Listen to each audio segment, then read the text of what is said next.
Hello বন্ধুরা, আজকে শনিবারের দিন ছোট্ট একটা রেসিপি করেছি। নিরামিষ দিনে দুটো কাঁচকলা নিয়েছি, কাঁচকলা দুটো ছোট ছোট করে কেটে নিয়েছি। আর একটা প্লেটে নিয়েছি 4টে কাঁচা লঙ্কা, 3টে শুকনো লঙ্কা, কিছুটা রসুন আর কতগুলো কালো জিরে। আর একটা বাটিতে এবার আমি গরম জল বসিয়ে দিলাম। গরম জল বসিয়েছি কারণ গরম জলের মধ্যে আমি দুটো যে কাঁচকলা কেটে রেখেছিলাম, কাঁচকলা দুটোকে সেদ্ধ বসিয়ে দিয়েছি। আর তার মধ্যে 1 চামচ মতো লবণ দেব। লবণ দিয়ে ওটাকে সেদ্ধ করে নিলাম। এবার একটা কড়াইতে আমি একটু তেল দিলাম, ওই 4 চামচ মতো তেল দিয়েছি। 4 চামচ তেল দিয়েছি, বেশি দিইনি। তেলের মধ্যে আমি যে শুকনো লঙ্কাটা দেখিয়েছিলাম সেই শুকনো লঙ্কা 3টে আমি দিয়ে দেবো। তার মধ্যে কালো জিরেটা দিয়ে দেবো। কালো জিরেটা দিয়ে শুকনো লঙ্কাটা দিয়ে একটু ভালো করে ভাজা ভাজা করে নেব।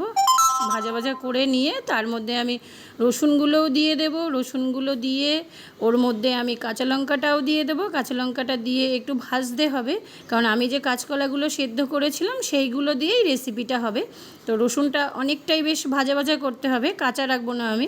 রসুনটাকে আমি একটু ভালো করে ভেজে নেব, কারণ ওটা কাঁচা থাকলে ভালো লাগবে না, ওই জন্য একটু ভালো করে ভাজা ভাজা করে নিতে হবে। ভাজা ভাজা করে এইবার আমি যে কাঁচকলাগুলো যে সেদ্ধ করেছিলাম সেইগুলো আমি একটা মিক্সির কৌটোতে দিয়ে দিলাম, কারণ আমি শিলপাটায় বাটবো না, একটু টাইম লেগে যাবে, অনেকটাই আছে, ওই জন্য আমি মিক্সিতেই করব। তোমরাও মিক্সিতে করে নিতে পারো, আমি মিক্সিতেই করি বেশিরভাগটা। সব নামিয়ে নিয়ে তার মধ্যে একটু লবণ দিয়ে নিয়েছি। লবণ দিয়ে ওই মিক্সিতে ওই দুবার মতো ভালো করে ঘুরালেই ওটা সুন্দর পেস্ট হয়ে যাবে। আর পেস্ট হওয়ার পরে তোমরা দেখতেই পাবে, যেটা আমরা শিলপাটায় যেইভাবে বাটি সেম মিক্সিতে ওই রকমই হবে। নামিয়ে দেখবে খুব সুন্দর হবে। দেখো কত সুন্দর পেস্ট হয়ে গেছে। আমি বেশিক্ষণ না, কয়েক সেকেন্ড, 15-20 সেকেন্ড মতো ওটাকে ঘুরিয়েছি, হয়ে গেছে।